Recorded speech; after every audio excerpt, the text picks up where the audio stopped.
नमस्कार। इस वक्त हरियाणा की राजनीति में घमासान मचाने वाली बड़ी खबर हमारे पास है। बीजेपी की नई लिस्ट फाइनल हो चुकी है। कुलदीप सुरान जी हमारे साथ है खरी खरी न्यूज से। और नमस्कार, मैं हूं अरुण आपके साथ।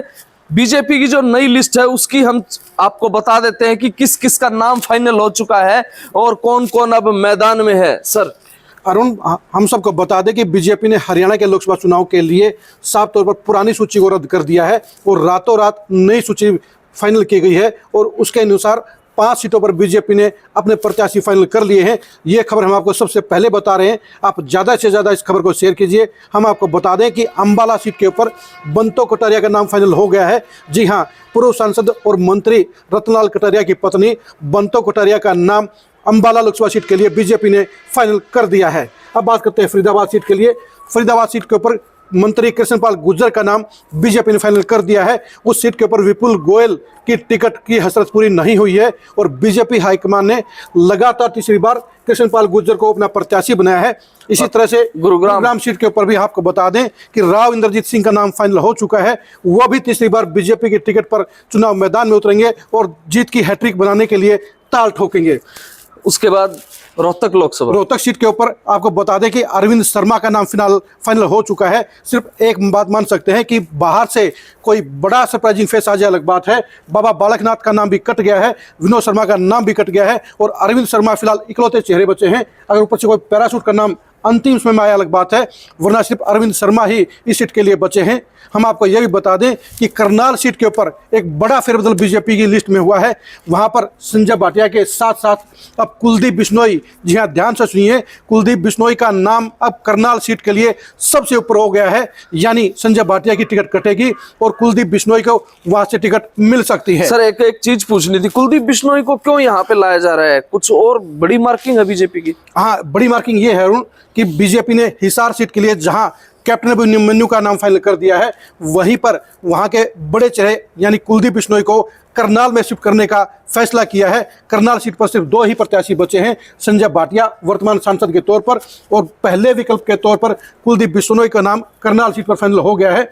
आपको ये बता दें, हिसार सीट पर बीजेपी की टिकट पर या तो कैप्टन अभिमन्यु चुनाव लड़ेंगे और या फिर यह सीट जेजेपी के खाते में जाएगी।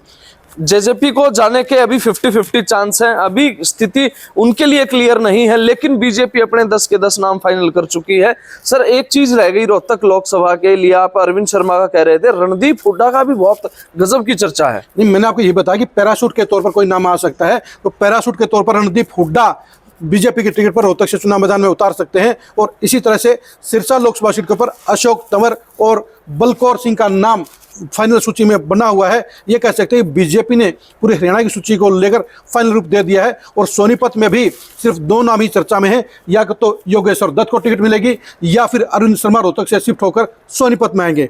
बाकी के दावेदारों के लिए ये निराशाजनक खबर हो सकती है। आपको बता दें कि बीजेपी ने पूरा होमवर्क पूरा कर लिया है और हमने आपको फिर से बताया कि बीजेपी ने जहां 4 सीटों के लिए नाम फाइनल कर लिए हैं, वहीं पर 5वीं सीट यानी कुरुक्षेत्र सीट के ऊपर बीजेपी हाईकमान के ऊपर फैसला छोड़ दिया गया है और यह कहा गया है कि नायब सैनिक की टिकट कटेगी तो उन हालात में बीजेपी हाईकमान जिसे चाहेगा उसे टिकट मिलेगी। यानी कि इस सीट के ऊपर भी बीजेपी कोई बड़ा सरप्राइजिंग फेस देने का काम करेगी। बिल्कुल बड़ी बात है, टिकटें कटती जा रही हैं। नायब सैनी लगा लीजिए, अरविंद शर्मा कह लीजिए, ब्रजेंद्र सिंह कह लीजिए, तमाम जो है पत्ते साफ कर दिए बीजेपी ने एकदम से। कुछ धुआंधार बैटिंग के मूड में बीजेपी शायद इस समय है। नहीं, देखिए बीजेपी ने 5 सांसदों को कायम भी रखा है। जहां उन्होंने फरीदाबाद सीट के ऊपर केपी गुर्जर को कायम रखा है, वहीं गुरुग्राम सीट के ऊपर राव इंद्रजीत को कायम रखा है। हाँ, भिवानी की चर्चा हम भूल गए। भिवानी सीट के ऊपर धर्मवीर सिंह को फिर टिकट दी जा रही है। वहां इकलौते चेहरे मैदान में बचे हैं, वहां दूसरे किसी चेहरे की चर्चा नहीं है। अगर कोई बहुत बड़ा कोई फेस आता है तो उन हालात में ही धर्मवीर सिंह की टिकट कटेगी, वरना 99% धर्मवीर सिंह की टिकट पक्की हो चुकी है। इस तरह से हमने आपको बताया कि बीजेपी ने सिर्फ 3 सीटों के ऊपर 2-2 नाम छोड़े हैं। उन नामों के अंदर कह सकते हैं कि सिरसा में जहां अशोक और बलकौर सिंह है, वहीं पर रोहतक के अंदर जो हमने नाम बताया कि अरविंद शर्मा के अलावा रणदीप हुड्डा हो सकते हैं। सोनीपत के अंदर योगेश्वर दत्त अकेले कैंडिडेट बचे हैं और उनके साथ में कहीं ना कहीं ये कह सकते हैं अगर रोहतक से अरविंद शर्मा को रिप्लेस किया जाता है तो वो सोनीपत आ सकते हैं, शिफ्ट हो सकते हैं। लेकिन अभी तक लगभग जो है योगेश्वर दत्त का नाम सोनीपत लोकसभा सीट से फाइनल है। इस तरह करनाल सीट के ऊपर हमने आपको बताया, करनाल सीट के ऊपर संजय भाटिया के साथ साथ कुलदीप बिश्नोई का नाम आ गया है और अंबाला सीट के ऊपर बंतो कटारिया का नाम फाइनल हो चुका है। इस खबर को ज़्यादा से ज़्यादा शेयर करें। अगली जो बाकी जो 4 दो नाम हैं उनके बारे में जब भी हमें सूचना मिलेगी सबसे पहले हम आपको बताने का काम करेंगे। अभी तक ये सूचना आपको किसी टीवी चैनल, किसी भी कहीं पर भी कोई सूचना नहीं मिलेगी। हमारे पास बिल्कुल ये ऑथेंटिक खबर है। ये जो चर्चाएं हैं, ये जो नाम है, ये लगभग फाइनल हो चुके हैं। और जो इसी के साथ सर एक चीज मैं और पूछना चाहूंगा, जिस तरह से बीजेपी जो है कुरुक्षेत्र को लेकर जो थोड़ी असमंजस में है, तो क्या ऐसा और भी किसी सीट पे है कुछ असमंजस हो? देखिए, जो 3 सीटें हैं, चाहे सिरसा की बात है वहाँ भी पिक्चर क्लियर नहीं हुई है। जहाँ तक हिसार की बात है वहाँ पर कैंडिडेट एक बचे हैं अभिमन्यु, लेकिन जेजेपी के पास जो 50-50 जाने के चांस बचे हैं।